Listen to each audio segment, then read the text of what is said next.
dan Tuhan yang satu-satunya ada. Tuhan yang menciptakan sejarah dan yang telah menjadi bahagian dari sejarah. Karena Dia yang menciptakan segala sesuatu telah menjadi bahagian dari apa yang diciptakan di dalam anaknya Yesus Kristus yang telah menjadi manusia. Supaya tidak akan ada orang yang meragukan kebaikan dan cinta kasih Tuhan itu. Seperti yang kita nyanyikan tadi. Tidak ada kasih yang lebih besar dan lebih indah dari kasih di dalam Yesus Kristus. Ya, hari ini kita akan belajar sebahagian daripada wujud kasih Tuhan itu. Ya, dan firman ini tidak diberikan kepada semua manusia. Firman ini hanya diberikan kepada orang yang mengatakan dirinya orang-orang percaya, anak-anak Tuhan, yaitu salah satu bahagian dari karakter orang yang sudah dipilih oleh Tuhan menjadi anaknya. Sebagai anak Tuhan, firman Tuhan mengatakan like father, like son. Bisa juga dikatakan ya like mother, like daughter. Tapi karena Allah kita itu tidak pernah dikatakan ibu, hanya bapak, ya kan? Padahal kasih ibu sebenarnya sebagai manusia yang lebih nyata kita nikmati di dalam hidup kita. Tetapi Alkitab mengatakan bahwa Bapa itu yang mengasihi kita melebihi segala sesuatu. Maka dikatakan dalam 1 Yohanes 4 ayat 16b itu, Allah itu kasih adanya. Jadi cocoklah like father, like son. Walaupun itu merupakan palu bagi saya secara pribadi karena saya Bapa. Apakah saya sudah mengasihi anak-anak saya, keluarga saya, seperti Tuhan mengasihi kita, anak-anaknya? Harusnya itu ditekankan kepada persekutuan kaum bapak nanti. Ya. Ibu-ibu, salah satu daripada bahagian daripada karakter yang membuat orang Kristen itu unik, itu yang akan kita bahas, yaitu mengenai soal kesabaran. Mari kita membuka firman Tuhan dari Galatia 5 ayat 22 sampai dengan ayat 23. Ya, Galatia 5 ayat 22 dan 23. Dua ayat yang sangat pendek dan sangat penting sekali. Oke, kita bacalah bersama-sama ya, ibu-ibu, dengan suara yang terbaik. Ayat 22 dan 23. Tiga, ya. Tetapi buah roh ialah kasih. Itu yang pertama. Yang kedua, sukacita. Yang ketiga, damai sejahtera. Yang keempat, kesabaran. Yang kelima, kemurahan. Yang keenam, kebaikan. Yang ketujuh, kesetiaan. Yang kedelapan, kelemah lembutan. Dan yang terakhir, penguasaan diri. Tidak ada hukum yang menentang hal-hal itu. Hal ini disampaikan oleh Rasul Paulus pertama kepada jemaat di Galatia. Ya, di Galatia.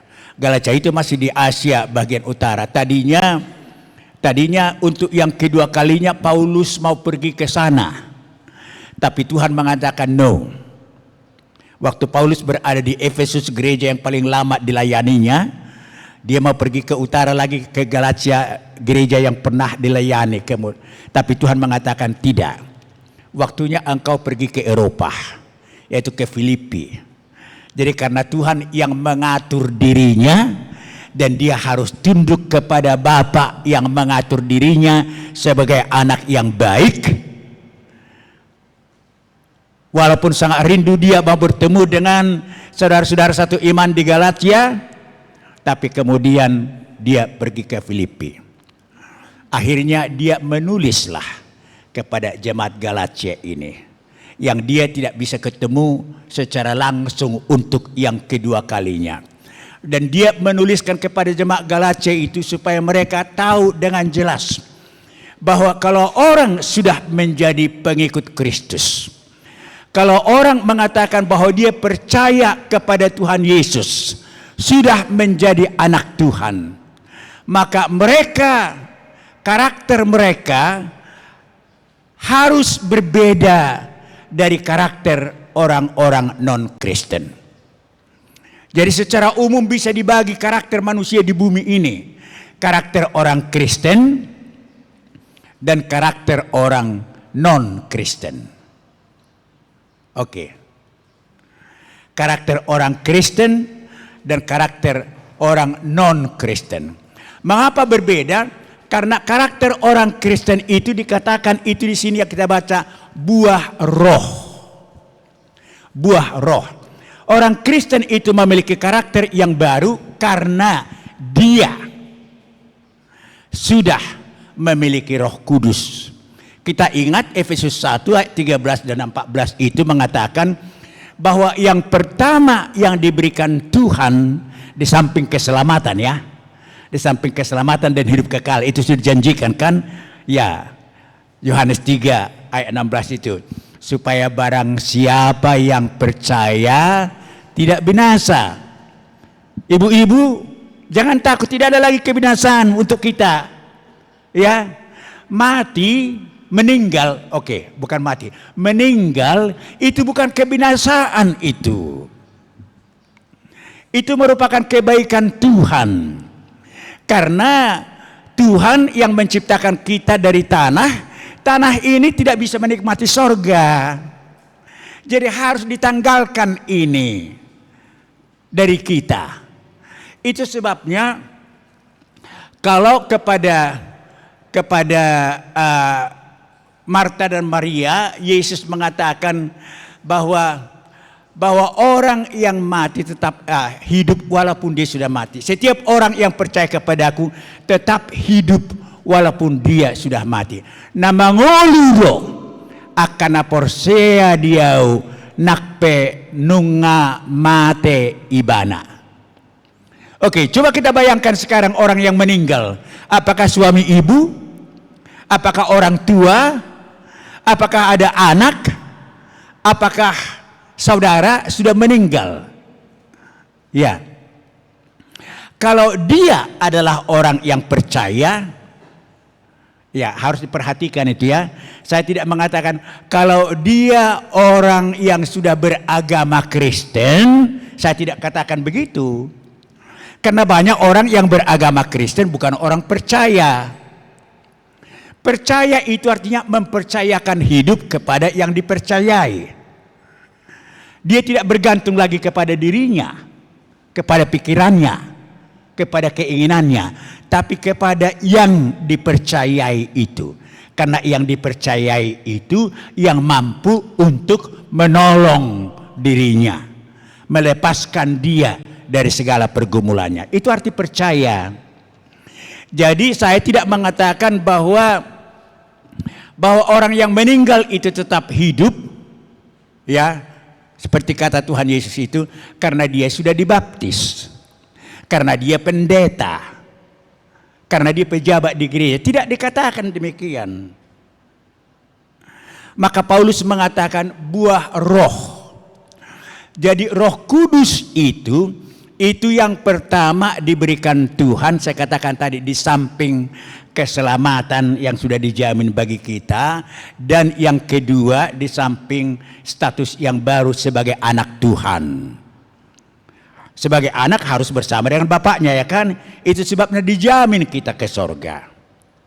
Dijamin. Jadi ibu-ibu itu harus yakin itu. Oke. Jadi yang diberikan membimbing kita, karena Tuhan tidak terus memanggil kita ke sorga setelah kita menjadi orang percaya. Masih diletakkannya kita di bumi ini untuk melakukan satu tugas. Dan hanya satu tugas kita semua, itu memberitakan Injil, memberitakan kabar baik. Kan itu yang dikatakan Yesus kan sebelum dia naik ke sorga. Segala kuasa di sorga dan di bumi telah diberikan kepadaku. Oleh karena itu pergilah, beritakanlah Injil. Jadi dia yang mempunyai segala kuasa di sorga dan di bumi ini yang mengutus kita melakukan tugas itu. Maka kita masih harus di sini. Jadi kalau saya sekarang 84 tahun, tadi musikus kita ini mengatakan, ya kalau gitu Bapak masih 11 tahun lagi ya katanya. Karena selalu saya mengatakan bahwa saya umur 95 tahun barangkali nanti baru dipanggil Tuhan. Karena itu doa, bukan hanya permohonan. Itu doa. Waktu saya berumur 70 tahun, sudah berapa kali saya katakan, saya saksikan di sini. Waktu saya berumur 70 tahun, dirayakan ulang tahun saya, lalu salah seorang yang petobat yang kemudian pindah ke Jakarta, sangat sungguh-sungguh di dalam Tuhan. Pegawai negeri dia, tapi sungguh-sungguh di dalam Tuhan. Sudah meninggal dia. Jadi umur 70 tahun dia datang dari Jakarta untuk ikut merayakan ulang tahun itu. Lalu dipilih dia untuk berdoa. Jadi ditanya saya, Bang Victor, apa yang mau didoakan untuk abang? Jadi saya umur 70 tahun kan waktu itu. Jadi saya katakan sampai umur 25 tahun, walaupun saya anak seorang pemimpin gereja, forhanger, karena bapak saya itu sakit-sakitan kalau hujan rematik, tapi harus ditandu dia ke gereja untuk khotbah. Begitulah dia. Khotbah. Harus digotong ke gereja untuk khotbah. Tetapi anaknya adalah orang yang sampai umur 25 tahun, walaupun rajin ke gereja, mimpin kur lagi, tapi tetap tidak mengenal Tuhan Yesus. Baru umur 25 tahun saya bertobat, oleh karena pelayanan seorang hamba Tuhan yang datang dari Kudus, orang Cina. Bayangkanlah hebatnya, baiknya Tuhan itu. Masa bapak saya pengkhotbah, tapi dari Kudus, dari Jawa sana yang diutus Tuhan untuk berbicara kepada saya supaya saya sadar dan terima Tuhan Yesus. Umur 25 tahun. Maka saya katakan sampai umur 25 tahun saya tidak kenal Tuhan Yesus. Hidup saya percuma tanpa Tuhan Yesus. Oleh karena itu kita mintalah supaya Tuhan menambah umur saya 25 tahun lagi. Menggantikan ya 25 tahun yang terbuang itu. Jadi waktu saya 70 tahun, kalau tambah 25 lagi ditambah Tuhan kan 95. Maka saya katakan itu doa itu. Dan sampai sekarang masih saya yakin akan doa itu. Dan terus saya doakan itu. Sampai umur 95 tahun. Jadi kalau 84 tahun sekarang, kan tinggal 11 tahun lagi. Kata si Darwin tadi diingatkan saya. Kamu, iya memang 11 tahun lagi saya bilang. Iya. Tapi sudah kita nyanyikan itu kan. Sampai masa tuamu, aku Yesus tetap dia. Dan sampai putih rambutmu, aku menggendong kamu. Besok kami dengan jantung hati saya ini akan ke Penang. Tapi di darat dan di udara Tuhan yang menggendong. Iya. Jadi memang hidup itu berubah. Hidup itu berubah kok. Saya sadar itu. Saya sadar. Jadi memang karakter hidup orang Kristen itu dikatakan itu buah roh. Jadi tidak perlu kita minta kepada Tuhan, sauna di gereja, salah di agenda teh harus diperbaiki itu. Saya suruh Tuhan todim diperbodia masuk tu bagai rohanami. Nggak ada lagi itu. Kalau dia orang Kristen sejati ya, sudah anak Tuhan. Ini sudah disuruh, itu pemberian pertama dari Tuhan. Karena Tuhan Yesus sudah naik ke sorga. Jadi harus ada Tuhan yang Tuhan yang akan membimbing kita di dalam kehidupan ini melakukan kehendak Tuhan. Maka oknum ketiga dari Allah Tritunggal itu yang di sini. Ya, maka dikatakan ini buah roh. Jadi itu yang akan kita pelajari. Salah satu unsur dari buah roh itu ialah yang keempat tadi yang mau kita bahas tadi, kesabaran. Ya. Oke, ibu-ibu, jadi menurut firman Tuhan sebagai orang Kristen, semua ibu-ibu Kristen, semua anak Tuhan harus penyabar. Oke, sekarang bagaimana? Masih suka merepet?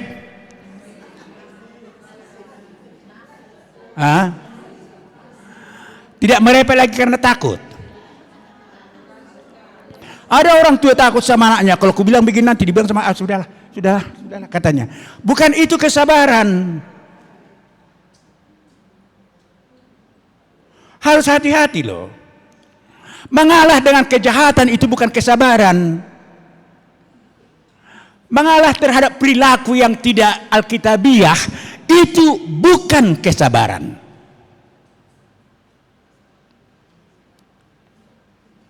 Dan itu sebabnya buah roh itu dimulai dengan kasih.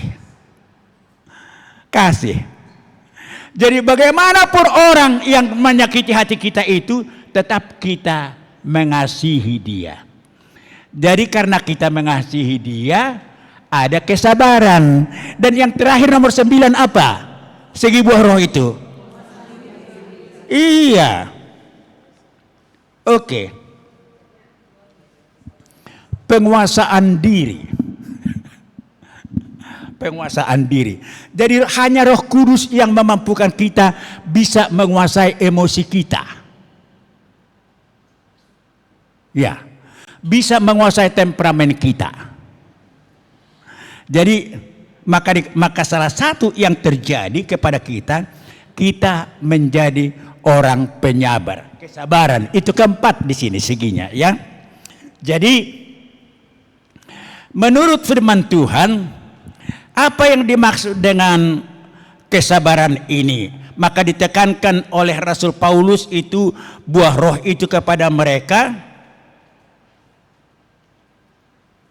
Hal itu salah satu yang membedakan karakter orang Kristen dengan non-Kristen. Ya. Jadi kalau ada pendeta di gereja tidak penyabar, gampang marah, pukul meja kadang-kadang, mimpin sermon suaranya bukan Kristen itu.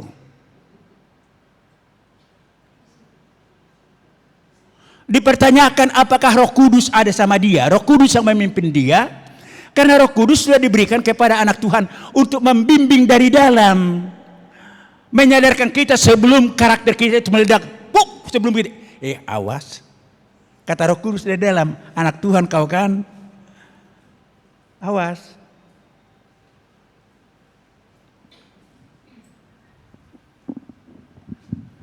Oke.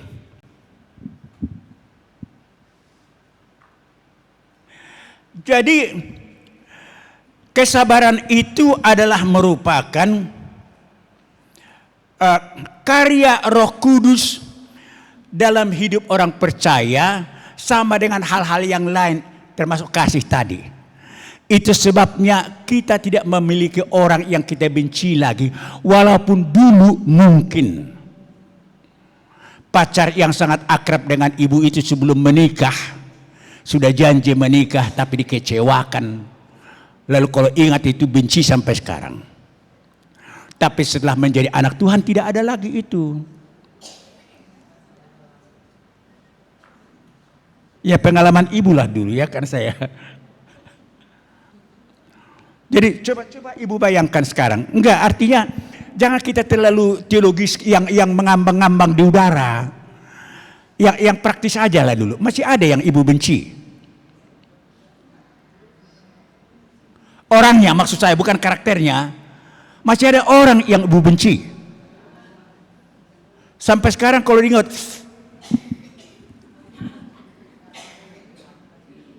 iya kan? Ada orang mendoakan banyak sekali orang. Tapi karena Roh Kudus kemudian mengingatkan dia dengan orang yang satu itu, lagi berdua dia sulit kali dia mengatakan kepada Tuhan, Tuhan tolong saya untuk benar-benar mengampuni orang itu. Bisa karena Roh Kudus yang memampukan, Tuhan yang memampukan. Kan dia yang mengatakan segala kuasa di sorga dan di bumi telah diberikan kepadaku. Dengan kuasa itu kita bisa mengampuni. Dan pengampunan yang dari sorga itulah yang membuat Tuhan Yesus juga bisa mengampuni kita. Bisa mengampuni si Petrus yang menyangkal dia, si Judas yang menjual dia. Terus-terusan Yesus bersama dengan mereka, mengajari mereka. Tapi pada akhir hidupnya mereka mengkhianati dia, diampuni. Mengapa pada Yohanes 21 itu Yesus secara khusus datang kepada Simon Petrus dan dikatakan, Simon anak Yunus, apakah engkau mengasihi aku? Unsur pertama dari buah roh itu yang disebutkan, kasih. Apakah engkau mengasihi aku? Jadi tolong sekarang ya, ibu-ibu berdua di dalam hati, kalau ingat orang itu sekarang, Tuhan, mampukanlah aku dengan roh-Mu yang kudus untuk benar. Tidak usah, jangan bilang melupakan. Kalau melupakan, karena ini masih ada otak kita, fungsi otak mengingat. Jadi tidak berarti kita melupakan orang itu, tapi tidak lagi terpengaruh dengan perbuatannya yang lama itu. Karena sebagai orang yang sudah menikmati pengampunan dari Tuhan, diberikan Roh Kudus kepada kita untuk mampu mengampuni orang itu. Diterima pengampunan itu urusan dia. Tapi ibu tidak usah pergi kepada dia mengatakan, aku udah mengampuni kau ya. Nggak usah seperti itu. Hati kita ini yang perlu diselesaikan. Apakah luka-luka batin itu masih di sana? Ya.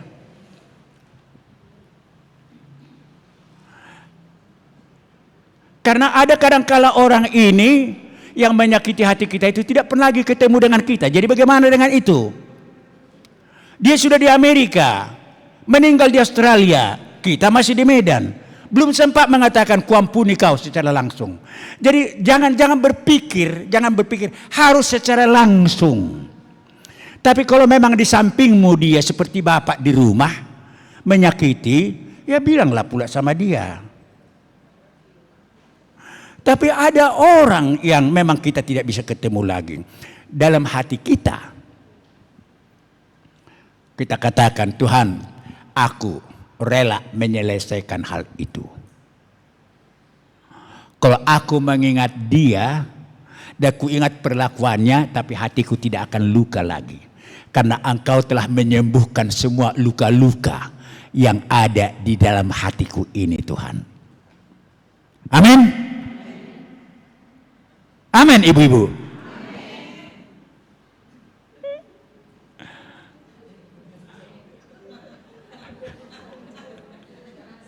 Oke. Amin itu artinya jadilah seperti itu. Jadilah seperti kehendak Tuhan itu ya. Jadi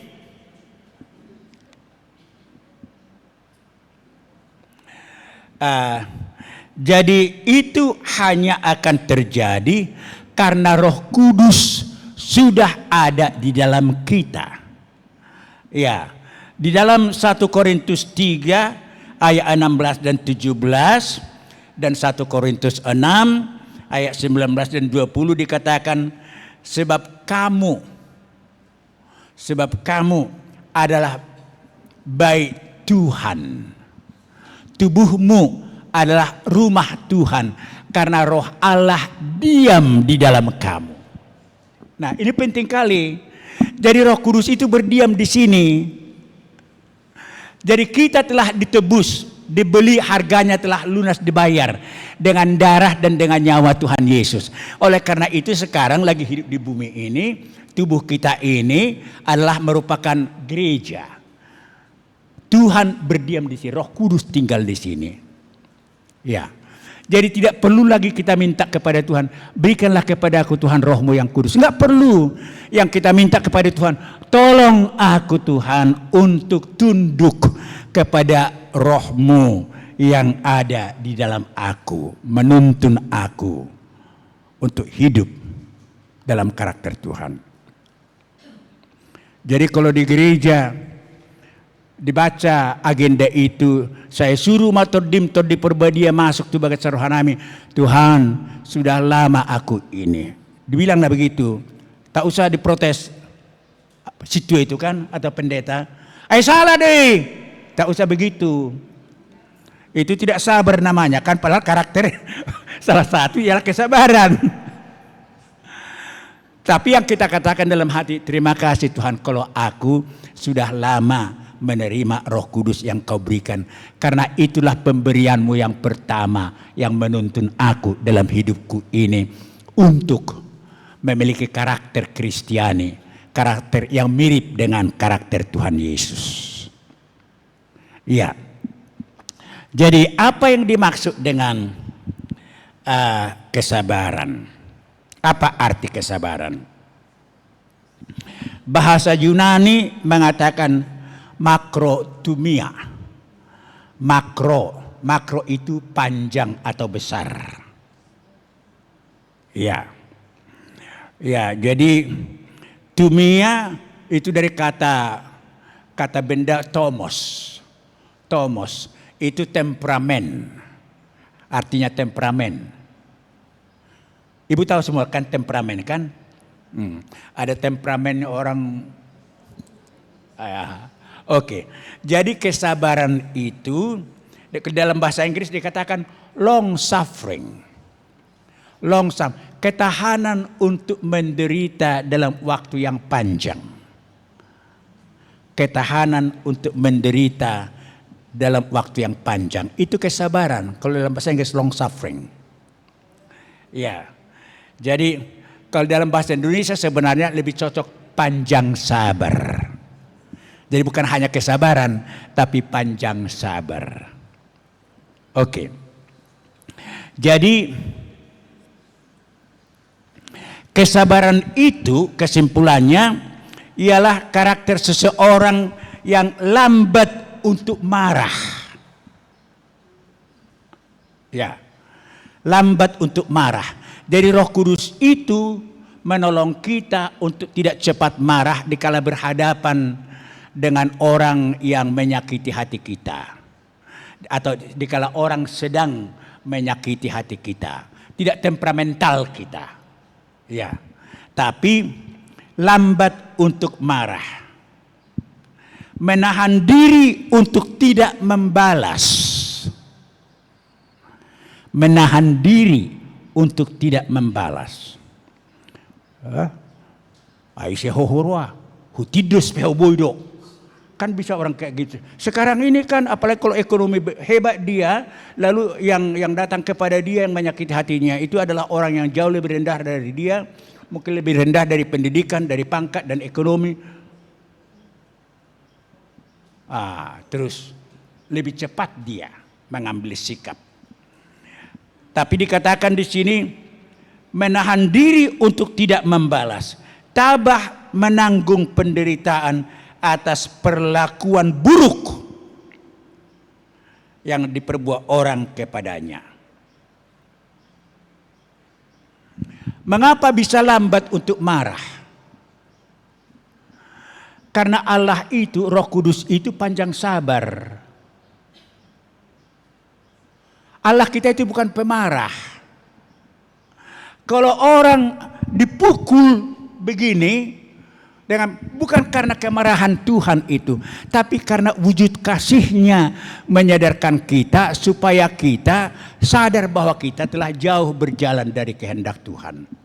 Lalu dipukul sama seperti penggembala melihat dombanya yang jalan sendiri, padahal di sini domba yang lain. Dipukul pakai tongkat, itu sebabnya gembala itu memiliki dua alat, ya kan? Tongkat yang bengkok dan tongkat yang lurus, dua di tangan penggembala. Yang bengkok itu dipakai untuk mengait ranting-ranting pohon atau rumput untuk diberikan makan kepada domba-dombanya. Tapi yang lurus ini, pap, sudah sesat kau, jangan jalan sendiri kau, ini jalan, dipukul. Karena gembala itu tidak ingin orang ini sesat karena kasih-Nya, tidak ingin binasa. Jadi makanya dikatakan suffering is the blessing of God. Penderitaan adalah berkat Tuhan bagi orang percaya, ya. Bagi orang percaya. Penderitaan adalah merupakan berkat Tuhan. Jadi kalau kita bergumul kadang-kadang mengenai sesuatu, ada yang ingin dikatakan Tuhan, diajarkan Tuhan kepada kita lewat pergumulan itu. Jadi Tuhan itu tidak memukul, menghaki dengan kebencian, bukan. Tapi oleh karena kasih-Nya, Dia memukul dombanya supaya tidak lari dari jalan yang benar. Jadi lambat untuk marah karena tidak mudah kecewa karena dia memakai cukup waktu yang panjang untuk mengetahui apa penyebab masalah itu. Maksudnya begini, kalau seorang tiba-tiba datang kepada anak saya si Joyce di sana, lagi di sini, Joyce, sudah berapa kali telepon kamu kok begini? Suaranya kuat di pintu sana kepada Joyce di sini. Joyce harus berpikir apa yang menyebabkan suaranya itu demikiannya. Yang adanya masalahnya di luar sana, maka tiba-tiba kemudian waktu ketemu dengan saya ada hal yang ditunggu dari saya, ternyata saya belum lakukan. Jadi mencari penyebab mengapa temperamen orang itu tiba-tiba demikian rupa. Jadi kalau Joyce terus mengatakan, suaramu kuat kali, baru datang sudah bentak-bentak kamu. Sama aja, ya kan? Sama saja. Di mana Roh Kudus? Tapi Roh Kudus terus mengingatkan Joyce, mengatakan, jangan, ingat. Biarkan dia masuk. Lalu tanya dia, kenapa suaramu kuat-kuat kawan? Ya kan kau bisa datang bicara baik-baik, kok tiba-tiba begitu? Yang adanya masalah. Iya, sudah ku telepon kau beberapa kali. Iya, saya tahu. Saya salah bahwa saya tidak terus menjawab telepon. Tapi kan tidak harus begitu sikapmu untuk membuat demikian.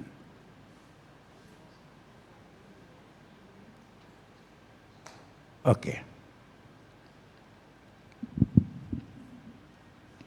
Dengan anak-anak kita juga di rumah begitu. Tetapi kebanyakan, bukan kebanyakan lah. Tapi banyak juga ibu-ibu yang menggitali anak-anak kan. Tenang-tenangnya anaknya dari pulang kuliah, pulang dari sekolah, mungkin di tengah jalan ada masalah, mungkin pengangkutan terlalu ramai, ada macet sehingga agak lambat sampai di rumah. Tapi sampai di rumah, dari mana kau? Sudah jam berapa ini sekarang? Kau terus, kata mamanya kepada dia. Ya kalau tidak ada Roh Kudus sama anak itu, itulah mama ini. Awak terlambat sedikit sudah begini. Karena sama-sama tidak punya Roh Kudus, ya kan? Mamanya tidak punya Roh Kudus, anaknya tidak punya Roh Kudus, terjadilah perang sabil. Tapi kalau anaknya biasa di persekutuan sudah memiliki Roh Kudus dalam hatinya, kenapa mama terus marah kayak gitu? Tadi di sana pulang dari sekolah, macet di jalan, ada pelanggaran. Jadi polisi,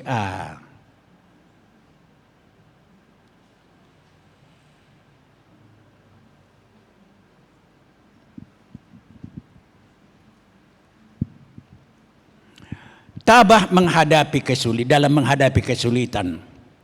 Karena sebagai orang percaya, ia tahu pasti ada maksud Tuhan dengan masalah yang kita hadapi itu. Jadi kalau ada maksud Tuhan, tidak pernah maksud Tuhan yang tidak baik. Maksud Tuhan selalu yang baik, walaupun kita anggap itu merupakan masalah. Ya. Dan yang kedua, kita tahu bahwa Tuhan akan menolong kita di dalam menghadapi masalah itu. Masalah apapun itu. Dan jangan pula kita harapkan kalau kita sudah dalam Tuhan, masalah tidak akan ada lagi. Masalah ekonomi ada. Bisa juga masalah anak-anak ada. Masalah suami ada. Apalagi kalau rumah tangga itu tidak ada ibadah pagi misalnya, atau ibadah hari di mana duduk bapak, ibu dan anak-anak sebentar baca firman Tuhan dan berdoa. Tak usah panjang-panjang. Tak usah panjang-panjang. Ya. Jangan sampai anak bilang, "Mama ini panjang kali. Ini justru jam berapa ke sekolah?"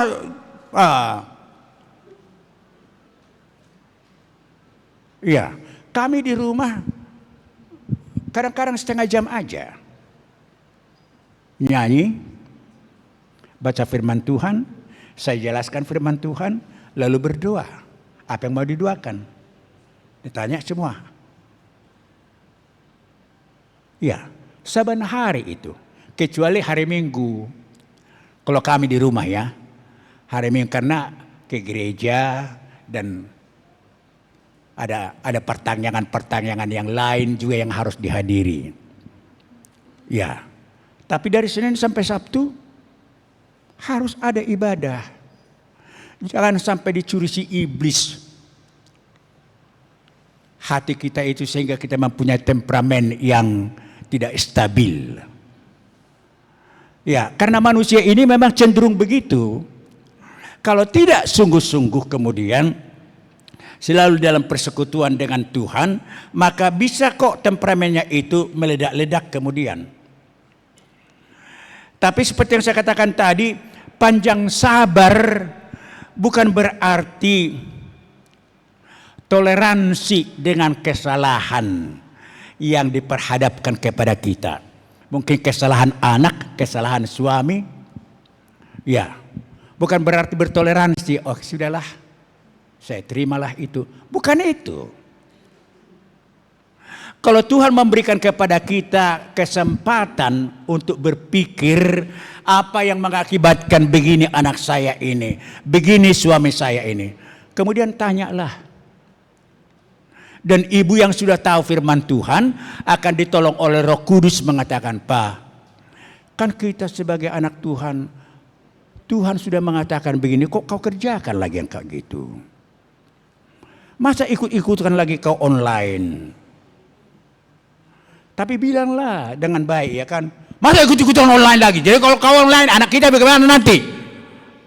Jangan begitu. Kok Bapak masih ikut online lagi? Uang kita habis. Padahal kebutuhan anak-anak masih banyak. Ya. Kepada anak juga demikian. Dan jangan samakan anak-anak kita itu semua. Anak nomor 1 agak pendiam. Jangan bilang, "Jangan pendiam kau, bicara banyak kau bicara." Jangan begitu.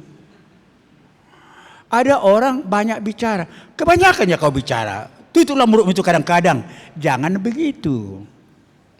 Adanya orang dicipta Tuhan dengan karakter yang berbeda-beda. Karakter dasar ya. Karakter dasar yang berbeda. Dan semua karakter dasar itu baik.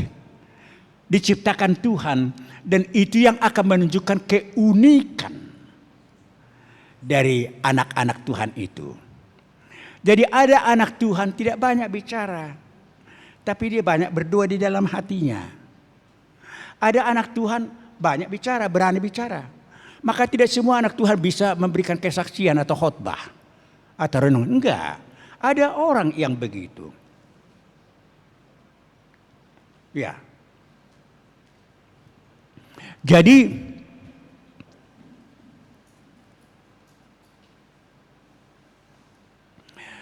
bagaimana caranya untuk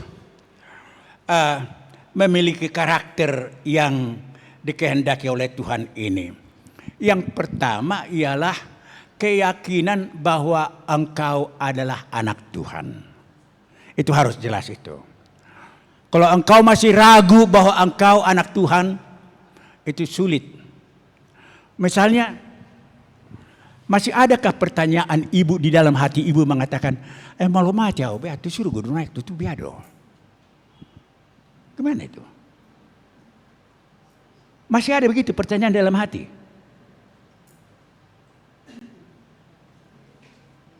Ke surga itu, malu mati aku, hudok tuh karena kekon, juhamu padita sa perjamuan kudus dah. Orang tidak ke surga karena perjamuan kudus. Jadi jangan kita buat perjamuan kudus dan acara-acara gereja itu merupakan acara salabim. Kalau sudah perjamuan kudus sudah pasti ke surga, ya kan?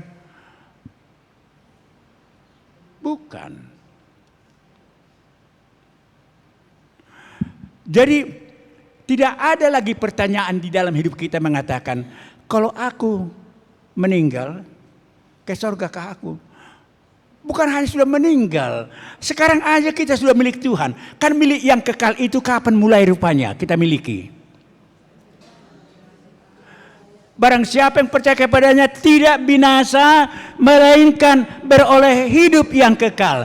Jadi pada saat kita mulai terima Tuhan Yesus, kita sudah masuk kepada kekekalan. Maka saya katakan tadi, kalau kita meninggal, itu berkat Tuhan itu. Supaya karena kita tidak bisa memakai ini ke sorga, Tuhan akan memberikan kepada kita tubuh yang baru, tubuh surgawi namanya. Jadi masih tadado hita muse. Saling mengenal kok kita. Cuma hubungan kita nanti di sorga sebagai anak Tuhan tidak hubungan suami istri lagi, tidak mengawinkan dikawinkan lagi, tidak amang boru lagi kita katakan.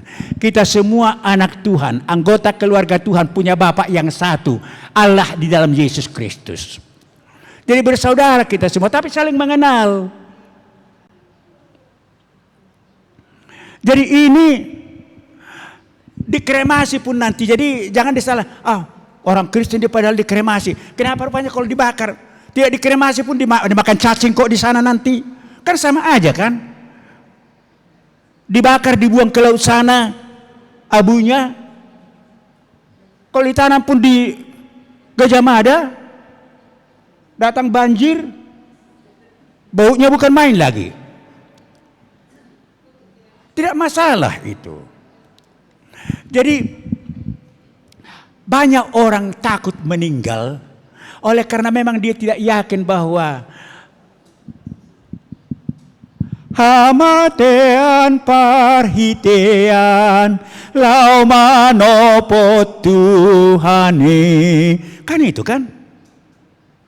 Kematian adalah jalan untuk kemudian kita bisa bertemu dengan Tuhan. Maka cocok kalilah itu rest in peace. Beristirahat di dalam damai. Bukan di Gajah Mada beristirahat dia. Di sana di Firdaus, di pangkuan Abraham. Karena roh kita itu tidak menikmati. Tubuh kita ini yang pisah dari roh kita. Roh kita itu di Firdaus menantikan kita dibangkitkan Tuhan Yesus pada kedatangannya yang kedua kali. Jadi bukan dari Gajah Mada kita bangkit. Sudah terus berulang kali saya katakan itu. Do muse pamatakon siantano manon. Ya, dari tanaman mana? Kalau dipindahkan dari Gajah Mada ke Pahai, dari mana dia?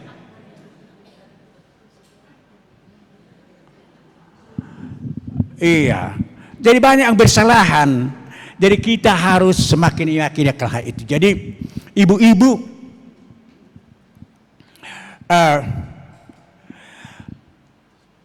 kita sudah pernah berbicara tentang teknik komunikasi verbal. Karena seringkali memang teknik komunikasi verbal ini yang mengakibatkan sakit hati orang karena orang tidak sabar, kurang kesabaran. Dari kesabaran itu hanya akan bisa kalau orang sudah menjadi anak Tuhan. Jangan harapkan seorang penyabar na burum na sositong mar Tuhan Yesus. Na tulangmu si matuam.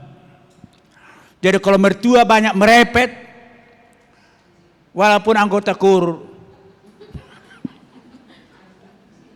ya itu tergantung kepada sejauh mana dia meyakini bahwa dia sudah anak Tuhan.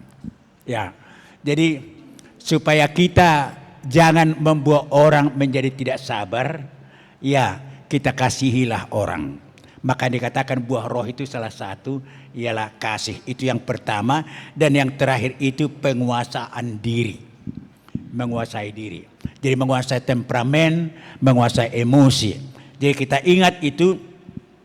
Di dalam komunikasi verbal itu, ini saya ingin mengulang aja ini. Ibu-ibu, kalau yang baru mungkin baru dengar, tapi bagi yang lama sudah sering ini saya sebutkan. Dalam komunikasi verbal, komunikasi berbicara, komunikasi verbal. Jadi berbicara dengan suami, berbicara dengan anak-anak, berbicara dengan teman-teman. Ya, yang pertama harus kita lihat ekonomi kata-kata. Berapa patah kata saya pakai untuk menyatakan isi hati dan pikiran saya ini. Ya. Kan bisa jadi bilang, kenapa kau terlambat? Anakku, dari mana kau? Sudah jam berapa ini? Berapa patah kata harus dipakai untuk menyatakan buah pikiran itu? Itu namanya ekonomi kata-kata. Sudah aku bilang cepat pulang. Padahal piring begini. Sampai kotor sekarang, harus pulang saya baru saya cuci piring lagi. Dari mana kau? Itu enggak ada ekonominya. Enggak ada ekonominya. Bisa dibilang piring kita masih kotor. Sayang, piring kita kok masih kotor. Cukup kan?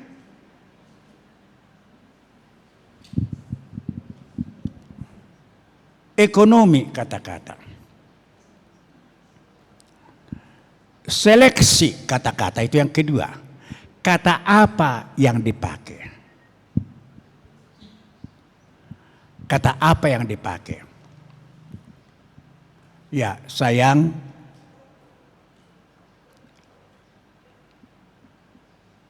Bapak ini si Joyce. Oma ini si Joyce. Kami gak pernah pakai yang kayak gitu. Memang benarnya Bapak si Joyce saya kan? Ya. Pa, Mam. Karena orang Batak ini kadang-kadang oleh karena budaya kita, kultur kita. Bang maranakon bosay pa, ma. Bapak Nisenu katanya. Jadi diganti panggilannya dengan nama anak pertama itu kan. Sudah dapat cucu Opung Nusianu katanya. Iya. Jadi seleksi kata-kata. Oke.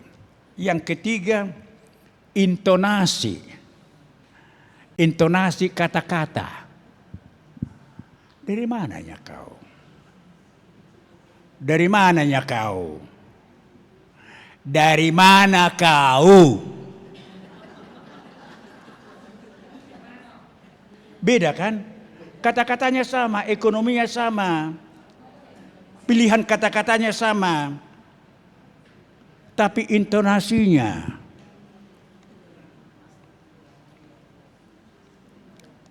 Jadi bisa orang tidak panjang sabar oleh karena kita salah memakai kata-kata karena perasaan pikiran kita tidak dikelola oleh Roh Kudus, padahal Roh Kudus sudah ada di sini.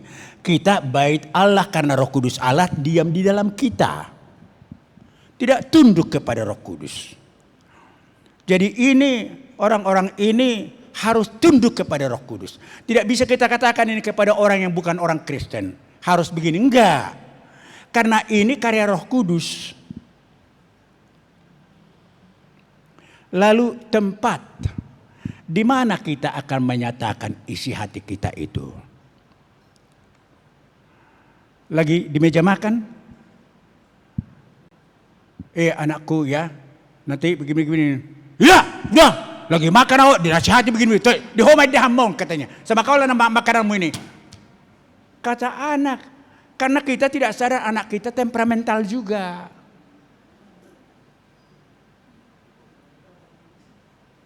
Banyak kali meja makan itu dipakai untuk menasihati. Ya, dari tahun baru, jangan dipakailah tahun baru itu untuk mengulangi 1 tahun kesalahan anak itu.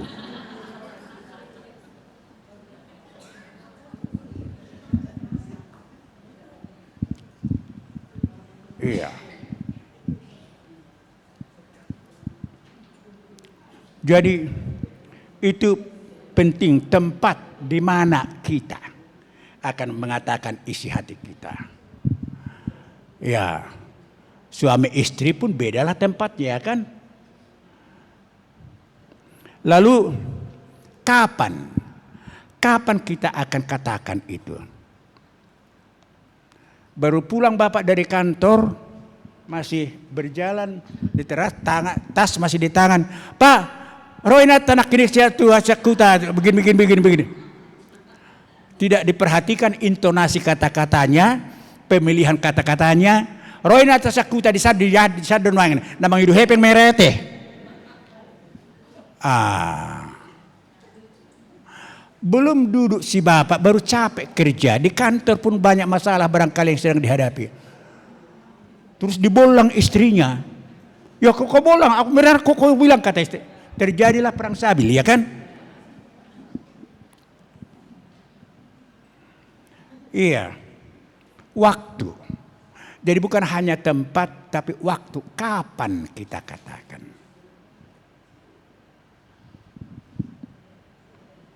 Yang terakhir, motivasi.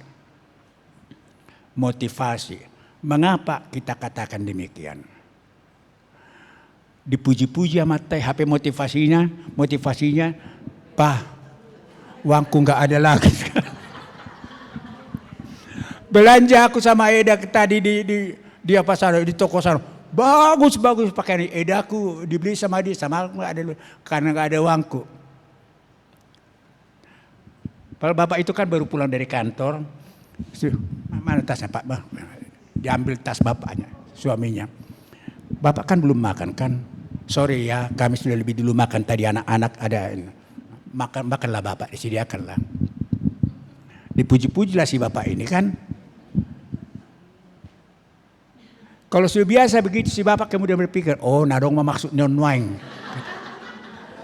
Ya, kalau sudah biasa kayak gitu. Jadi motivasinya harus diperhatikan. Motivasinya harus kebenaran, kasih dan kebenaran. Ya. Dan diperhatikan saya katakan tadi itu mengenai karakter dasar yang diberikan Tuhan itu kepada dia.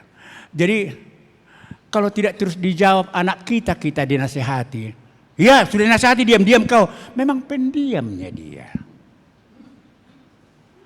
Kenapa dimarahi pendiamnya dia?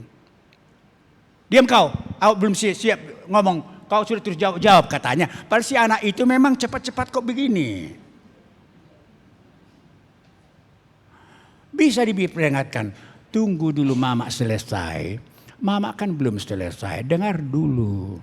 Perhatikan intonasinya, pemilihan kata-katanya, dan yang lain-lain itu.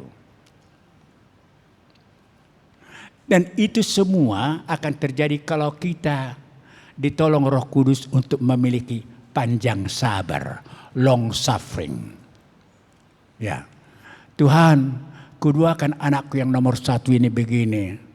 Padahal belum berubah. Tuhan bagaimanalah itu? Itu perlu kesabaran.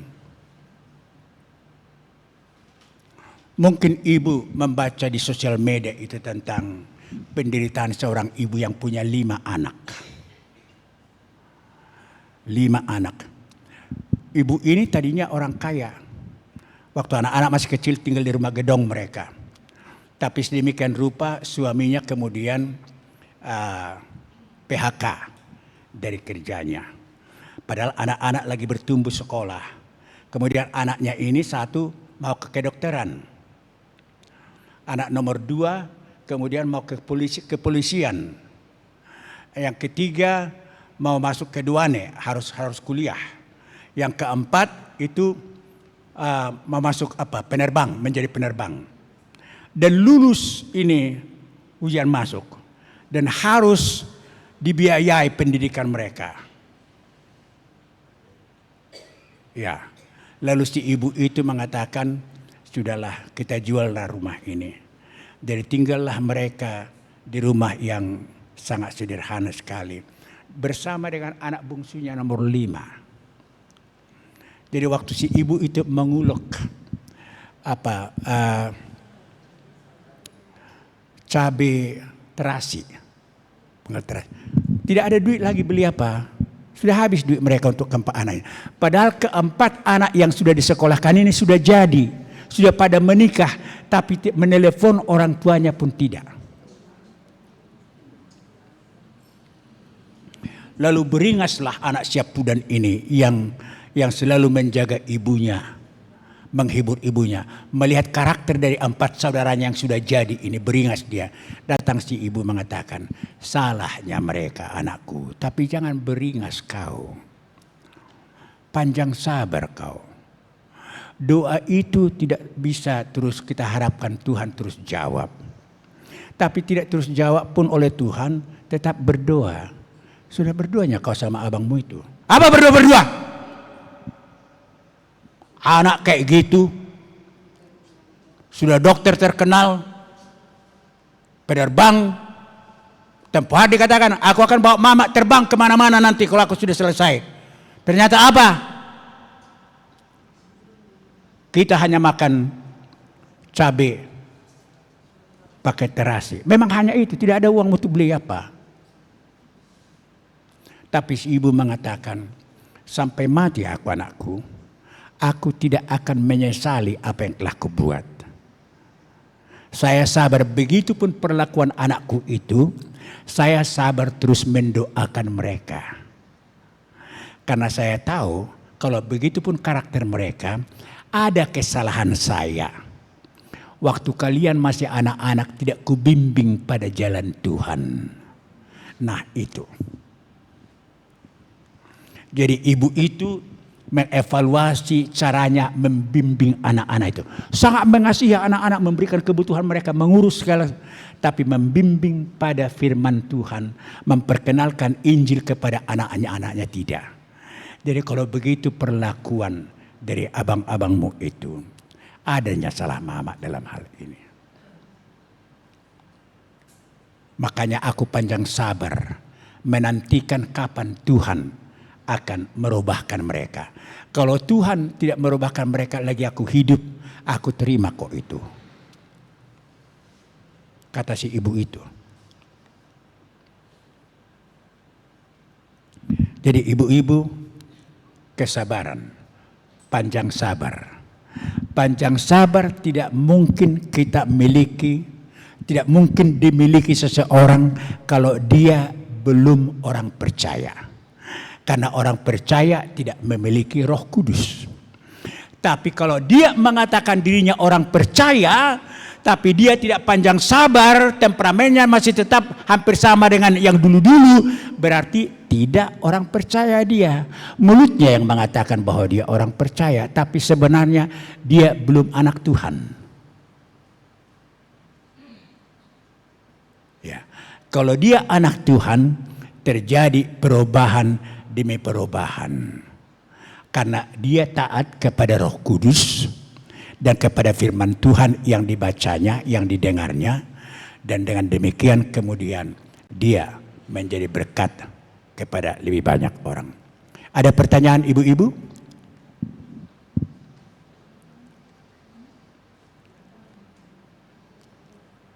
Ya, silakan itu.